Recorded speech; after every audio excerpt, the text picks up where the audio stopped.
Welcome back to the Speaking and Communicating podcast. I am your host, Roberta. If you are looking to improve your communication skills, both professionally and personally, this is the podcast you should be tuning into. And by the end of this episode, please remember to subscribe, give a rating, and a review. We focus so much on leadership and executive leadership coaching on this podcast. My guest today, Shauna Vassell, all the way from Canada. She is the CEO and founder of Koncaved Leadership Company. She is also a host of the Scale to Grow podcast, is here to talk to us about all the facets, mostly empathy, that go into successful leadership and creating a healthy workplace environment. And before I go any further, please help me welcome her to the show. Hi, Shauna. Hello, I'm so excited to be here. I'm excited that you're finally able to join us. Welcome. Thank you. Great. So tell us a little bit about you. You're in Canada. Which part? So I'm actually in Toronto. So Ontario, so the province of Ontario, but city of Toronto. How's the weather there right now? Oh, I have to shovel snow right now. So you like us in Chicago, so nothing new. So I don't even know how cold, what, -6, something like that. Oh, yeah, it's not bad. Celsius. It's actually pretty good. Right. So tell us a little bit more about yourself. So just as your intro, so what I do, I'm a leadership coach, but I also do business mentorship. So I work with coaches and creatives to help them with streamlining and just getting really stable growth in their business. But in terms of my focus is on how to help people develop their leadership capacity and their capability as a leader. So when I work with my clients, I usually focus on a specific group, which is the middle managers. And the middle managers are the ones that I always say they're kind of like the messy middle that people always forget that they're there, that they have all these things that are going because they have to do micro transitions every single day. When they have to do the implementation, they got to do the direct report conversations, they got to do the upline, they have to do operational excellence, they have to do so many different things, and it challenges them in so many different ways. So they end up being almost like a jack of all trades and a master of none, always in operations and strategy. But then at the same time, they carry a lot of the functional pieces of the operations or the business that sometimes they get lost in everything that's going on. So I work with that specific group to help them to not only identify their leadership style, help them to become more confident, but also to help them with overwhelm.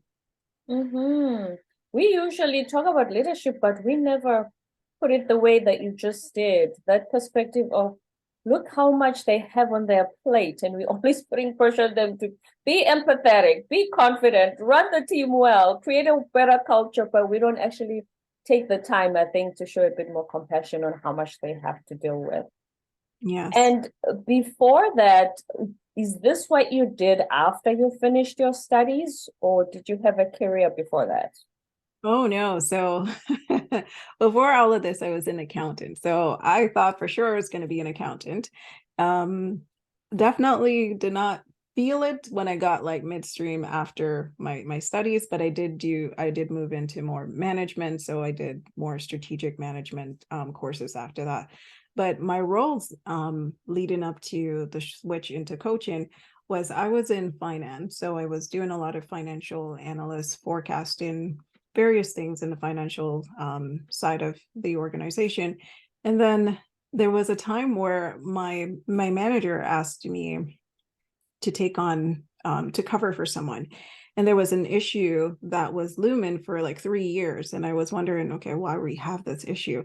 So I structured everything and got buy-in from the controller and a few other things that ended up creating a bunch of policy changes and a few other systems changes in order to make sure it doesn't happen again. And that kind of led me into more projects. And that when I got into project delivery, I quickly got pushed into more of the strategic project implementation, because what I was able to do was not only just take small continuous improvement projects and kind of push them out the door Mhm. in order to get them going, but I was also able to kind of see the big picture because I had such a good grasp of the organization, and the big picture allowed me to kind of be a part of like change initiatives. So I also became more of a change manager, and I'm also certified as a ProSci change practitioner. So one of the things I would do was go in and look at change impacts and then create the plan based on that. And then we'll do different strategies to implement in the organization. So that's kind of where it was before coaching. And a huge part of the challenge that I saw, that's why I can relate so much to the middle management, the middle layers specifically, is because when you get like these nicely laid out roadmaps and you have to operationalize it, you get the next layer down who's saying, like either the director saying, okay, this is great. Yeah, I think we could do this. And then they pass it along. And then you get the next layer saying, there's no way we can do this. How are we going to do this? Are they crazy? Like, what am I supposed to do? Like, I don't have people. And then you have that, like that gap in, are we capable of doing it? Am I, and then it's like that conversation, whether internally or externally, you know, do they think I'm capable? Well, if I don't say yes, would I look incompetent?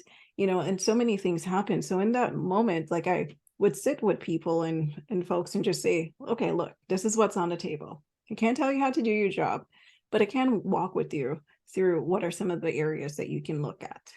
And over time I kept doing that, and it just became something that I was doing just off the side of my table. So i just I just kept going. So realized that that was pretty much coaching, and it was Hmm. coaching management, and it just kind of evolved into other things because I understand it from the side of the executive team that we need to change, we need to do Right. this. But I also understand it from the side of the bottom up, from an employee perspective, and I also understand it from the person who has to deliver it and then still has to try to figure out how to go home on time to pick up their kids. Mm-hmm. Change management. Listen, we are all humans. Change is scary, it's uncertain, and we don't like the feeling. It's uncomfortable. Like you said, you focus on these middle managers who have so many basically darts being thrown at them from all different directions. Mhm. How best should they deal with change management based on your experience? So I think a lot of them go into it with kind of the defense mechanism. I don't want to do this. Like, this is too much. And I think it's better that you accept what's coming and understand it, like dissect it for what it is, and understand how you can learn how to communicate effectively to say no to it, or to say, let's prioritize this, or to say, I would like for us to move this off to this group as opposed to me doing this because it's best served on this side. And I think a lot of the change is how do you work through it as opposed to just shoving it off or kind of getting overwhelmed by the fact that it's coming or something's happening. Because I think it's one of those things, like it's not going to stop. Like if the train is coming either way. So it's how do you prepare yourself to make sure that as the manager or the leader for that group, your people are building capacity, or they're building the capability to do it. And I had a crazy manager years ago, and he used to do that. He used to literally just find random things to just throw us into. And every time we used to go, I used to say to him, why do you keep doing this? Like let us at least give us a time to like breathe. And he would say, you know what, you'll understand later. And I said, I don't, okay, sure. And then we would keep doing it. And the team, like, he would always make sure we did training, we would do different things. He was always around. And because, I was there, I was always supporting the team. And regardless if they were struggling, we would always kind of work through it. So Mm. when they had a really big shift up, we were one of the functional groups because we were already building resiliency. We already knew what had to be done. We just knew, okay, calm down, guys. Okay, what's happening, what's changing, what's not. And then we just build a plan, and everybody knew what they needed to do. So we knew what was happening. So the resiliency, for the most part, we already had it. We were already reading tea leaves. We were already looking at things, looking at what's changing, what's not, and the impact. So we had a good sense of it. So it was just more of the conversation around, how do we communicate this so that everybody understands what's going on next? And that was something that was the gift he gave to us, that we were able to build those skills. I like that. And so you, as the managing up part of what you did there, because we usually put the responsibility on the leader to handle everything. How much of that responsibility is also, like you did, the employee saying, hey, you know what, I think this is how we can do it, boss. What do you think? So I this is one of the things that, as much as I've been in the shoe of any employee, it's always important to understand that as someone in the organization, you have a role to play as well. And one of the roles that you have to play is being open and transparent with some of the conversations that need to be had. And that includes how you're feeling, what your thoughts are. And sometimes it's not always well received. And this is where the leadership needs to come in, because this is where the leader needs to demonstrate a sense of empathy, and also demonstrate that ability to listen. And a lot of times that's where we run into roadblocks, because at the end, as the person who is doing the work, you have more insights on certain things than the leader would. But then also on the leader side, they have more insights from a holistic environment than you would. So you have a responsibility to share what's working, what's not working, and feed that up, because they're seeing it from one angle. So how do you work with them to see it from the angle that you're seeing it from, so that you can have that alignment? Listen, we live in a capitalist society, and yes, companies exist to make money. We're not going to run away from that. And we need them to make money so that we get paid. But is any leader that's listening thinking, wait a minute, I don't have time to deal with the mushy stuff. We have work to do here. We have money to make for the company so that we keep growing and we keep existing. What would you say to that? That's such a great question, because I get I don't want to do the touchy-feely stuff. And I'm not a touchy-feely person. So I totally relate to it, because I'm on the left brain side. But at the same time, in order to make any form of external changes, you have to be internally sound. So that means that you have to go in and do some internal work. So that means you have to do some touchy-feely stuff. You have to understand where your compass is when you're starting out. Because if you don't really get a good, clear sense of who you are as a person, you're easily triggered, and you're easily offended, or you're easily going to create conflict or friction, because you won't know how things will affect you, and everybody has different personalities. And this is a huge part of what comes up every single time when we have these kind of conversation, because it's one thing to say, I don't want to do the mushy stuff, but how do you make decisions? How do you make decisions? Because if you're making a decision, you have to take everything into consideration.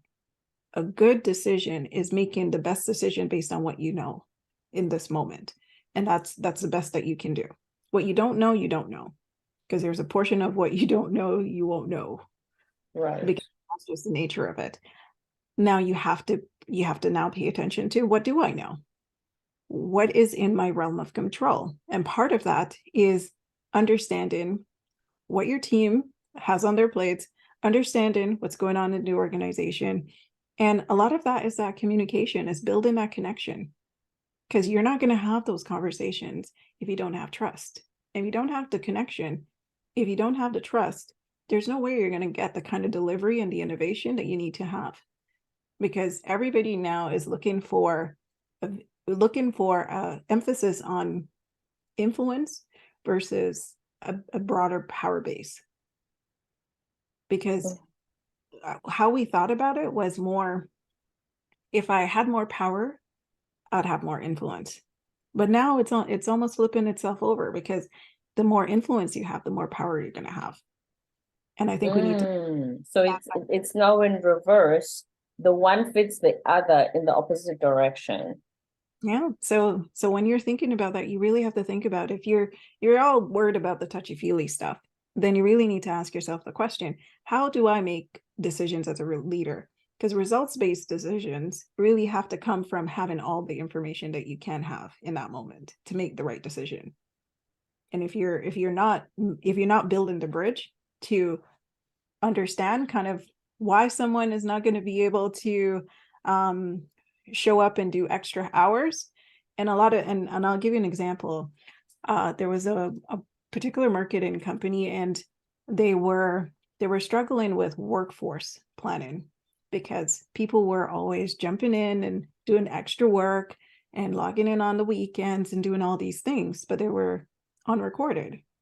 So when they were doing all their planning and they're doing all their strategic pieces for the year, they were issuing out specific types of mandates for different groups, because they were going off a workforce plan that was working a specific amount of hours.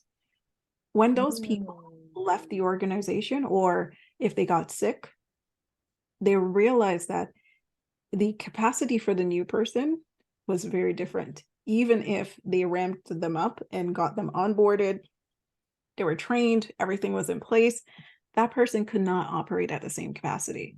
And when you can't operate at the same capacity, you won't get the same output. So what they were doing was they were going through a lot of turnover, because they kept thinking that the person was the problem. But the issue is they didn't take into consideration that the staff member that was there, or the people that were there, they were going above and beyond, but weren't recording anything. So now they had a deficit. Now, understanding the person who's in front of you would give you some insights to know that this person was super intrigued with the organization, wanted to do the best job possible, was doing extra hours, was doing extra learning, was also in the back doing their own innovation, had their own tech stack that they had in place. They had a lot of things, little systems that were already in place. They were using it. They weren't sharing it, but it was already in place, because they knew the organization had gaps, and they had built their own little siloed relationships to move things along quickly with the partners. And those are things that you wouldn't have known if you don't sit down and have those conversations. So the organization system was the one that was broken, even though the person's system was literally perfect in my desk. If it doesn't fit into the bigger one, you don't get the recognition, you are overworked, and yeah, it is quite a recipe for disaster. And so how would that person have communicated that to the leader? That's a good one. So if you're thinking, so there's layers to it. So depending on the size of the organization, you might have more of a structured approach to how information gets flowed up. If they're more of a, I want to say small to mid-tier, it might be a little bit less. You might have a director always in and out, because their levels are very different depending on the size of the organization. So their span of control is a little different. But in terms of the person responding to that director, or that person who needs to make the decision, I think they would feel more confident doing that if that person was more open and they gave more opportunities to have those conversations. Because what I find is we go into a lot of those performance conversations, and it's more like a checklist. And then they ask the blanket questions, how can I support you? But how are you gonna, like most people just kind of said, no, I'm good, I'm doing great. It's such a broad one. Like, what's the first? Is there any specifics that you can mention if you were asked that question during a performance review? So when you're having one-on-ones and they ask, how can I support you? I would always say, well, is there something specific that you would like to cover based on what you know about my deliverables, and then we can take it from there. And then you can start there. You make it specific. I think they ask a blanket question in hopes that you give them as much as possible, because that's how they've been coached to coach. So the problem with coaching like that is it leaves it so generic. It doesn't have the trust factors built in. So you're not taking into consideration that that person might not give you the permission to coach them. And even if they give you permission to coach them, there are levels to it.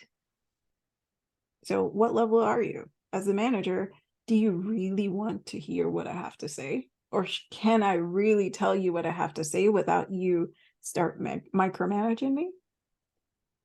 That's the other fear. That's right.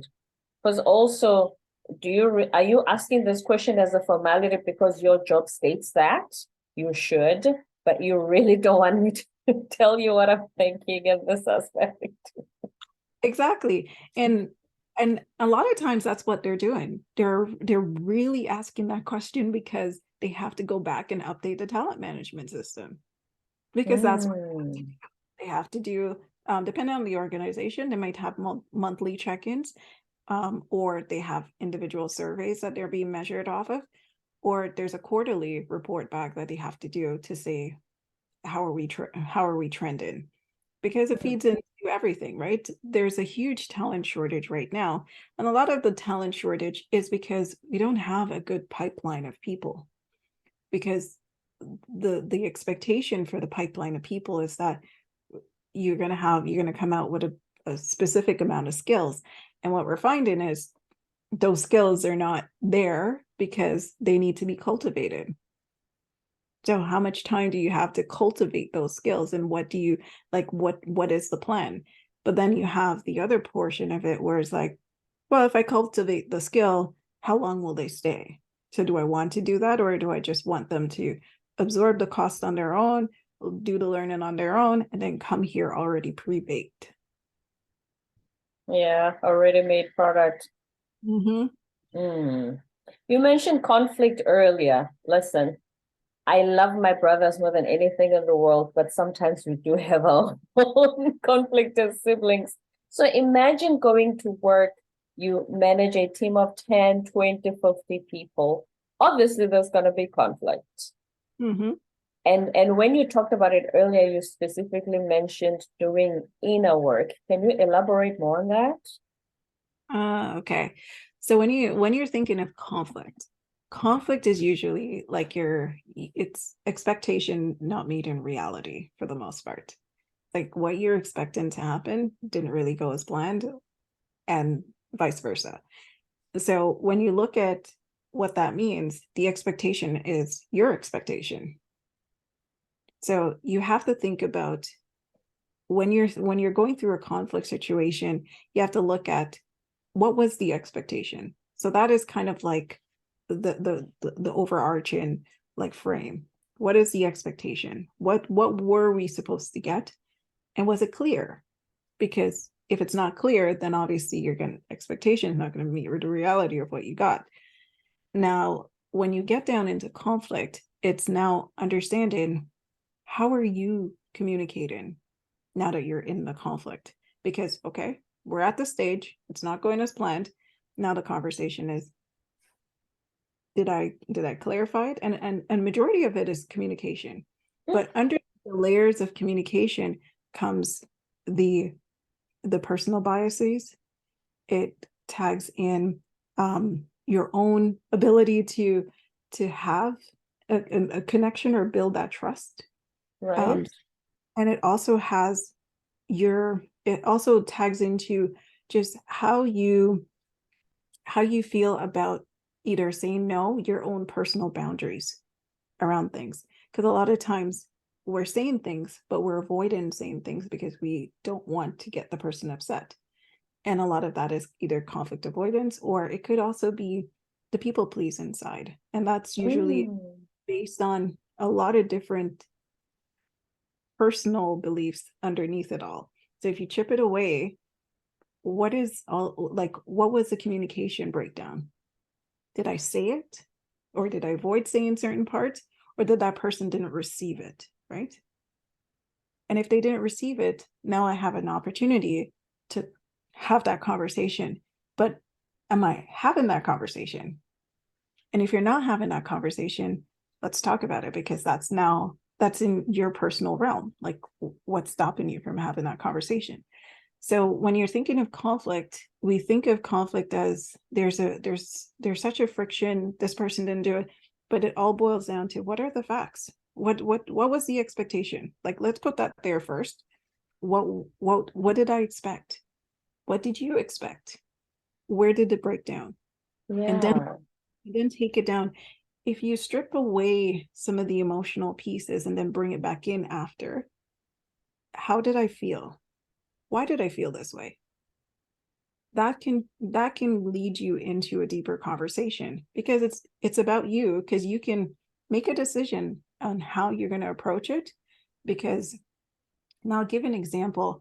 I had someone who was struggling with someone who was very, very opinionated, said what was on their mind, and they were done with it and moved on. Now, when they were distributed work, they believed they were very clear about it.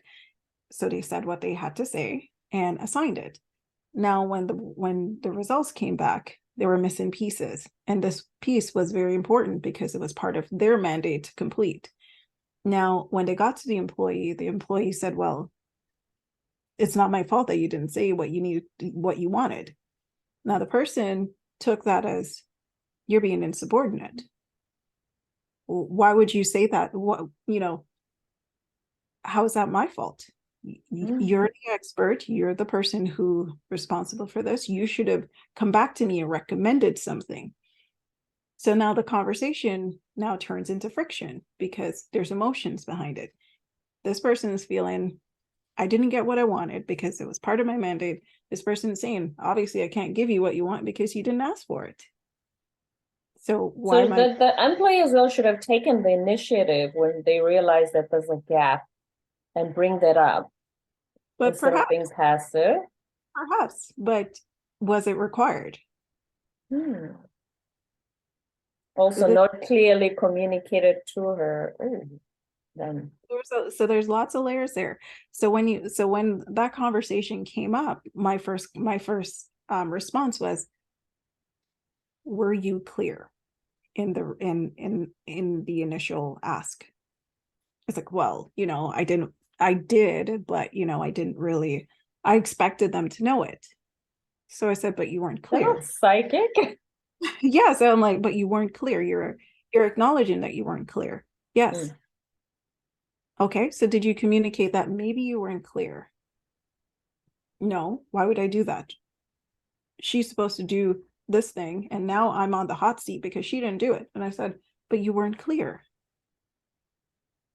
Is it required? Well, it's not required, but it helps me to do X, Y, and Z. So were you clear about what you needed done? No. So the conflict was, we weren't clear. Now the issue became, my expectation didn't meet the reality. So now I have to bridge that gap. Now I have to communicate with this person to then understand what's the challenge for them. Will I be able to, now that we're already here, what am I willing to accept? And that's a big thing, because that means that you now have to have other communications with someone else who is expecting this. And that comes into play, because if you're not someone who's very good with having difficult conversation or delivering bad news, these are things that, like I said, it could be because of your own personal beliefs. It could be your own development in terms of your own communication style, or it could just be you didn't develop this muscle yet. And that's something that you have to work through, because a lot of times we jump into roles and we're only at level 1 and we never develop to level 5 because we never get the opportunity to do it. Jumping into roles, which brings the question, is everybody who is excellent at their technical skill supposed to accept the promotion because the company is rewarding them, it's going to come with the company credit card and the car allowance and whatnot. Should they all be accepted? Because everything you've spoken about sounds like a lot of work, especially if it's not just something that comes naturally to you to deal with people in that fashion, to that extent. Absolutely. And this is why I say to folks when they go into like management, just because they say you're supposed to be an empathetic leader doesn't mean that you're going to be an empathetic leader right out the bat. And that's okay, because there's different way to understand, to exercise empathy and to show empathy. And I think you really have to understand what spectrum you're starting from and who you are as an individual. Because if you're not normally someone who demonstrates certain types of emotional responses, you're starting at a different start point. So you need to build that back end to then come up to say, I understand what you need from me as a leader in order to move forward to lead them effectively. So going back to your question as to should everybody who gets raise their hand or gets tapped get promoted? I think absolutely not. I think it raises the Peter Principle concept about raising people to a level of incompetence. And what we found, even in the pandemic, it was more of people were realizing that there wasn't any alignment with the roles that they were in and their values and their interests. And a lot of times it's because they've raised their hand, because where else do you go? What else do you do? So you take it, you think that's the natural progression, instead of looking at, do I want my career to go to be broader in breadth, like in how much I know about different areas, or do I want to go more in depth in what I'm doing? And that looks different for everybody. So climbing the ladder might not be what you want to do. But if you're getting this stuff, a lot of people go to that level where they think, I'm going to go get promoted, but then they're in a new zone where they're no longer the expert. And when you're no longer the expert, that also brings up a lot of emotions, because what do? Nobody's calling you. You're not the person who is the go-to anymore, and you have to grow. There's another stretch for you. So if you're not ready to do that stretch, then the person who is putting you in that role needs to be aware of that, because that means that your growth and your trajectory will be extremely painful, because instead of putting in the work to do it because you want to, you're going to put in the work because you feel you have to. Is that the expectations as well being different from what you thought they would be? A lot of times people run into this thing thinking, I'm going to be a manager. And now I hear, I absolutely don't want my boss's job. He looks stressed all the time. I don't think I want to be anywhere close to this. I don't want anybody calling my phone after hours. I don't want any responsibility to talk to a board. I don't want to do any of that stuff. All I want to do is go in, do what I do best, and leave. Now that's what I hear that so often. And I get it, because we're not making the journey to leadership easy enough or safe enough for people to go through those stretch opportunities without feeling burnt out, overwhelmed, or pretty much feeling that level of incompetence. Yeah. You started your business before the pandemic. What changes have you seen? Because you mentioned the pandemic earlier. What changes have you seen, especially when you say people are saying, I don't want my boss's job? Before the pandemic, we used to say, oh, everybody just wants to climb the ladder no matter the cost, and they're willing to do the work. But then priorities, do they seem to shift? Yeah, our values have changed. It's almost like it's interesting, because it's like one of the biggest change management exercise. If you think of urgency for change, it's like everybody thought, oh my God, what's going to happen to us? It might be our last moments. So everybody started having that introspection. So our values. So it highlighted a lot of the values that were there. And because of that, people were doing a lot more of that self-discovery as to, what do I want? Does this still align with me? what is really important to me? Is it the money? Is it the job? Is it the functional areas? And then it kind of highlighted a lot of what the company structures were.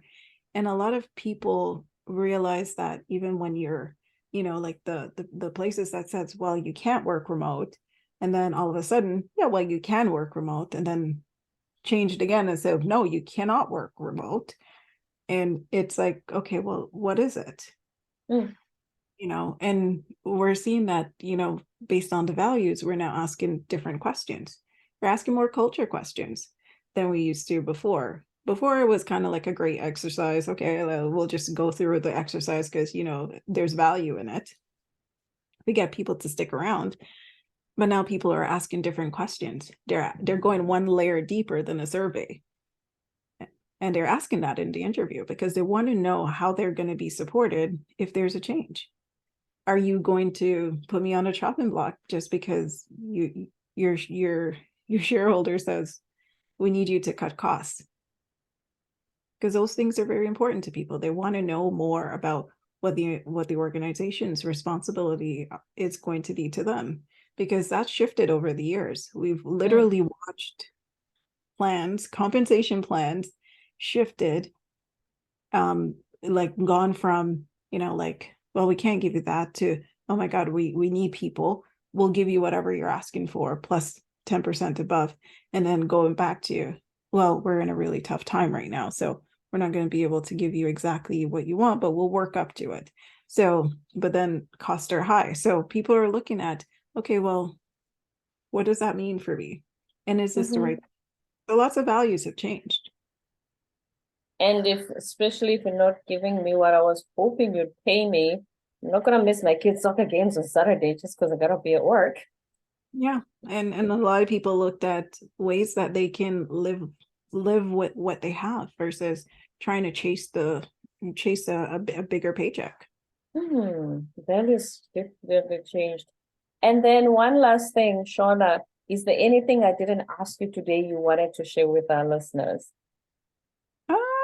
I don't think so. I feel like I've covered everything, unless there's more. Yeah, because we were talking about earlier before the recording, there's so much that was so many nuggets. I'm like, I hope I remember to ask her this before she goes. Yeah, but one thing you've touched on was more that there's gotta be much more collaboration in the workplace compared to prior times, because I think, like you said, the everybody should manage up, down, sideways, all these levels. Let's not just put the responsibility on just the leader or just the employee. Yeah, we all play a part in the organization. As much as, you might not believe you have power in changing things, you can see shifts based on different things. So if you think of, I just work here, I always say to people, ask yourself the question, would someone pay you to just be there just because? So what will not happen if you're not there? And you really need to think of your value piece in the organization. So whatever you're doing, if you're not there, it doesn't get done, which means it affects the organization in one way or the other. So really understand your value piece, because we all play a role. It's really you understanding what role you play and how you want to build on that to have more meaningful conversations with your manager. That is so true. Last words of words from you, Shauna Vassell. What would you say to us? I would say, if you are in the space of leading a team or responsible for mentoring someone who is in the workforce or looking to grow in their career, I would say one of the things that I would highly recommend is that you focus on doing more listening to understand, because I think empathy will start with listening. And when you listen and you understand enough, your results will be better. So it's not about just being results focused only. It's about understanding enough to then make the decisions that's going to impact the results. Words of wisdom from Shauna Vassell, the CEO and founder of Koncaved Leadership, Executive Leadership Coaching, and host of the Scale and Grow podcast. You have a podcast too. Tell us a little bit about it. So I have that podcast. It's a Scale to Grow. So I know some people say, why don't you have it grow and scale? But I purposely did it that way because one of the things that I noticed when I was working with small business owners was there's always that push to grow and be this big, big organization. And one of the values I found after being in lean and delivering multiple different change initiatives, when you focus on the little things and doing little incremental changes, it sometimes gets you in a better spot than going into a growth mode, because growth mode means you have to invest a lot more. But Right. when you focus more on continuous improvement, you learn more about the organization, you identify bottlenecks, you look at areas that you can create efficiencies, and you do that over time and build on one step and then build foundations.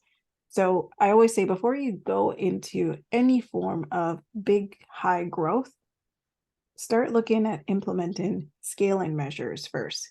Call them continuous improvement, but I think people can resonate with scaling and implementing different scaling measures. And what I do is I bring people on that are either business owners or experts in the online space, or just serving business owners. And I get them to talk about how they can leverage certain skills. So whether it's soft skills, hard skills, I get them to come in to talk about whether it's marketing, whether it's operations, whether it's now communication, whether it's about leadership. So get them to come in and talk about different ways that you can build certain skills so that you can grow and scale your business. That is so important, especially there's so much focus on growth, but you find the processes are not in place, are not intact, which will Yes, then affect the growth negatively over the exactly. long term. Yeah. So I always focus on mini scaling tactics before you go into like big growth, because at that point you'll know what kind of resource you want, you know what kind of changes need to be made, you know what kind of systems and tech needs to be implemented, and you will have enough tracking and metrics and corrections so that so your team will even understand what needs to happen for the next phase. Because when you go into growth mode, it's usually there's a lot of change and you need to make sure your team is all aligned. And I find that when you go through that scaling, you do those scaling measures, it gives you those little edges that you normally wouldn't get if you did like a full growth. So Less to very true. Sorry, go ahead. Now I was saying less to manage too. That's right. I'm going to put all the details of the podcast on the show notes, but before you go, where can we find you on the internet so we can connect with you after this? So I'm on LinkedIn, so it would be Shauna Vassell, obviously the LinkedIn URL, and it's Shauna VA for my handle. In terms of my socials, it's at Koncaved Coaching. So KONCAVED Coaching. Koncaved Coaching. All right. I will put that in the show notes. Thank you so much for spending your time with us and sharing all these nuggets on leadership with us today. Yes, thank you for having me. Awesome. Don't forget to subscribe, give a rating and a review, and we will be with you next time. Okay. So the thing that I think with communication and micro steps is that we're not it's almost like when you're a business owner, you have to understand who your audience is. And I think as leaders, we don't always spend the time to understand who our audience is. And when you're thinking of micro steps, you're comparing an oak tree to a cactus sometimes. So you have to understand that if you pour water, some might need more than others. If you're also looking at growth, full growth to a cacti does not mean the same as an oak tree. So when you're thinking of micro steps, you have to know who your audience is. And if you're not careful, of how you communicate and how you put messaging forward. And this goes back to, again, what I talked about with the empathy. If you don't understand, if you don't know enough and build that bridge and that connection to understand the person and what they're going through and see things through their eyes, you can't make good decisions. So when you're thinking of communication, you have to think of how much of these people, how much of my team do I know? What do I know about them? Because a lot of times you reduce it back down to talent management. Their attendance is good. They were able to check off these things, based on the job description. They're a nice person. We don't have issues. The client loves them. And we put it to those surface level items. But we don't look at, okay, well, this person needs X. And if they get X, they'll be a superstar. I had one person who struggled with presenting. She was really good with one-on-one clients, very good on the phones, very good on the phones. People loved her. She was pleasant. She was always friendly, but refused to present, refused to do anything, and didn't want to get promoted because it means that you'll have to present in more. Yeah. Didn't want to get promoted. And they kept writing her off because they're like, she said, oh, she's good where she was and she's really good. So we're just going to keep her there and make her a trainer. And she was just training one-on-one in little buckets of people. And they were okay with that. And one day I sat down with her and I said, okay, let's talk about this.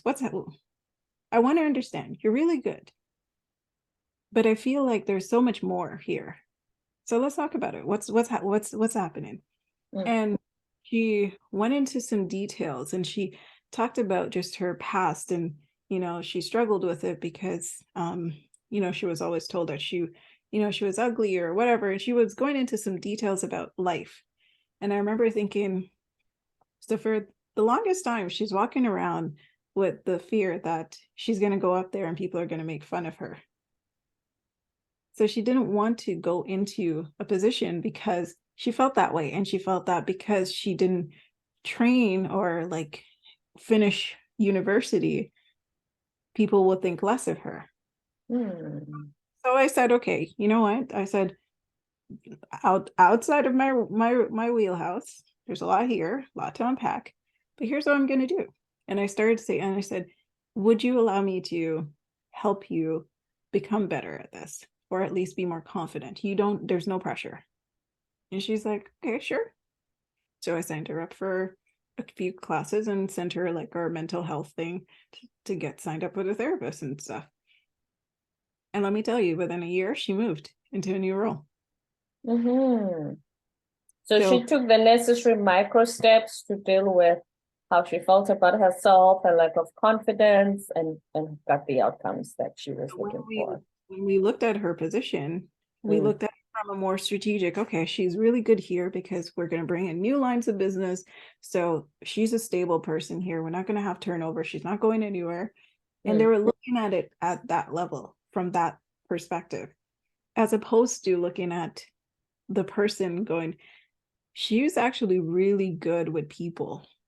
What if we get in front of other people and she trains someone to be like her here? Because this is more of a mid-tier, just above entry level position.